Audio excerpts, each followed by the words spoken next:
आप देख रहे हैं GTS न्यूज। चैनल को सब्सक्राइब, लाइक और शेयर करना ना भूलें। जय हिंद। मैं सैयद उबैद अली, आप देख रहे हैं GTS news channel. Lucknow gurdwara प्रबंधक कमेटी द्वारा कुछ दिन पूर्व उड़ीसा में पुलिस द्वारा कैप्टन मनजिंदर सिंह एवं उनकी मंगेतर जो भी पूर्व आर्मी अफसर की बेटी हैं, दोनों के साथ पुलिस द्वारा दुर्व्यवहार एवं महिला के साथ शारीरिक छेड़छाड़ की गई, जिस पर कोई ठोस कार्रवाई उड़ीसा सरकार द्वारा नहीं की गई, केवल निलंबन किया गया। इस संदर्भ में प्रेस वार्ता का आयोजन गुरुद्वारा सदर में आज एक प्रेस वार्ता आयोजित की गई। इस मार्मिक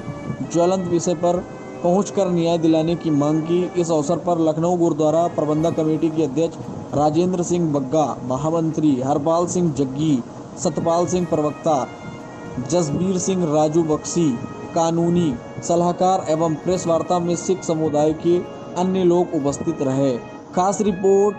आप देख रहे हैं GTS न्यूज को लाइक, शेयर और सब्सक्राइब करना न भूलें। खबर वही जो सच है। आर्मी के कैप्टन हैं, उनकी फियांसे या उनकी मंगेतर तो वो है ही, वो ब्रिगेडियर साहब की बेटी भी हैं, लेकिन इन सबको के अलावा सबसे बड़ी जो चीज है कि वो पेशे से वकील है। और हम लोगों ने बार काउंसिल ऑफ इंडिया को भी, लखनऊ गुरुद्वारा प्रबंधक कमेटी की तरफ से बार काउंसिल ऑफ इंडिया को भी एक पत्र लिखा है और लिख के हम भेजने जा रहे हैं कि वकीलों की तरफ से भी अभी तक कोई भी ऐसा आंदोलन या कोई भी ऐसी प्रोटेस्ट नहीं आई है। तो चूंकि मैं खुद अधिवक्ता हूं और हमारे एक अधिवक्ता भाई या बहन के साथ अगर ऐसा हुआ है, तो हम लोग चाहेंगे कि भाई वकील समुदाय भी इसमें आगे बढ़ के आए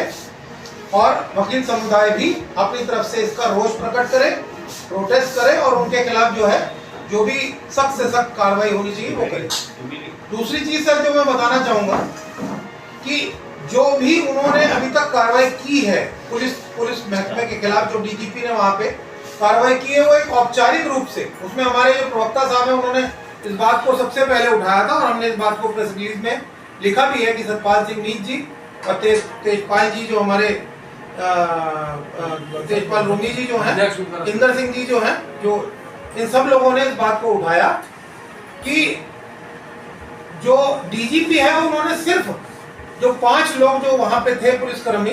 उनके खिलाफ एक औपचारिकता रूप में उन्होंने सस्पेंशन कर दिया, जबकि सस्पेंशन का कोई मतलब नहीं बनता है। आप एक महिला के साथ उसके बाकायदा उसको निवस्त्र करके और उसके बाद जो है उसकी छाती पे आप उसको लात मारते हैं, तो ये सीधा 307 का मुकदमा है। कल वो महिला अगर मर जाती तो वो अटेम्प्ट टू मर्डर ही आता है और वो महिला इत्तेफाक से नहीं मरी, लेकिन उसकी हड्डी पसली तो टूट चुकी है, उसका हाथ वाथ आप देख रहे हैं, उसका जबड़ा टूट चुका, उसके दांत निकल चुके हैं। तो जो भी अबव दी बेल्ट अगर मारा जाता है किसी को, तो ये माना जाता है कि लिवर, किडनी, हार्ट कहीं पे भी अगर चोट आएगी तो वो बंदा मर सकता है। तो उन्होंने जो ये हरकत की है उसके लिए उनके खिलाफ 307 का मुकदमा, मॉलेस्टेशन का मुकदमा, यौन शोषण का मुकदमा और ये सारे मुकदमे उनके खिलाफ लिख के उनको तत्काल प्रभाव से अरेस्ट किया जाना चाहिए था और अरेस्ट करके उनको जेल भेजने के बाद उनकी वो अपनी जमानत कराते, वो अपनी वहां स्पष्टीकरण देते। बजाय उसके उन्होंने क्या किया कि उड़ीसा उनके जो विक्टिम है उनके खिलाफ भी उन्होंने मुकदमा लिख दिया और उस विक्टिम को बेचारी को उड़ीसा हाईकोर्ट जाके अपनी जमानत करा ली। तो ये एक मतलब जंगल राज है, जिसको हमारे अध्यक्ष महोदय राजेंद्र सिंह बग्गा जी ने भी बोला, हरपाल सिंह जग्गी जी ने भी बोला कि साहब जंगल राज चल रहा है। पहले भी, आज नहीं, ये पहली बार नहीं हुआ है। जब नवीन पटनायक जी वहां पे थे, वो बीजू जनता दल के जब वहां वो पार्टी थी और जो उसके वो मुख्यमंत्री थे, तो 2019 में और 2020 में परविंदर पाल सिंह एक हमारे सिख समुदाय के वहां व्यक्ति हैं, उनको बाकायदा इतना मारा गया कि उनकी आंख, हाथ, नाक, पैर सब कुछ सूज गया था, पूरा मुंह उनका जो है गुब्बारे की तरह बन गया था और उनको मार के, उस समय पुलिस वहां मौजूद थी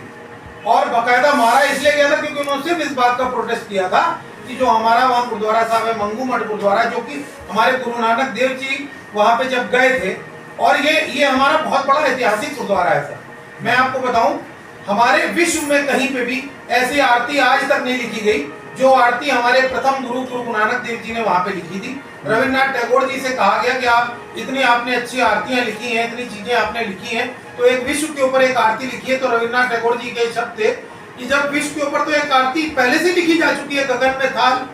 रविचंद्र दीपक बने, तो ये जो आरती है ये हमारे गुरु नानक देव जी की है, उन्हीं की वाणी है और वहाँ का बहुत बड़ा इतिहास है, वहां पे हमारा मंगू मठ जो गुरुद्वारा साहब है उसको भी जानबूझ के तोड़ा गया। उसके लिए हम लोग लड़ाई लड़ रहे हैं, लेकिन वो सारी बातें अलग हैं। उसके अलावा भी जो लोग वहां अपनी आवाज उठाते हैं, जो अपना प्रोटेस्ट करते हैं, उनके प्रोटेस्ट को दबाने के लिए वहां की पुलिस गुंडा बन के बाकायदा जो है मारती है, पीटती है और उल्टा मुकदमा लिखा के आपको बंद करा देती है। ये सारी बातों को कह के मैं अपनी बात विराम करता हूँ, क्योंकि ऐसा इस केस में भी हुआ है और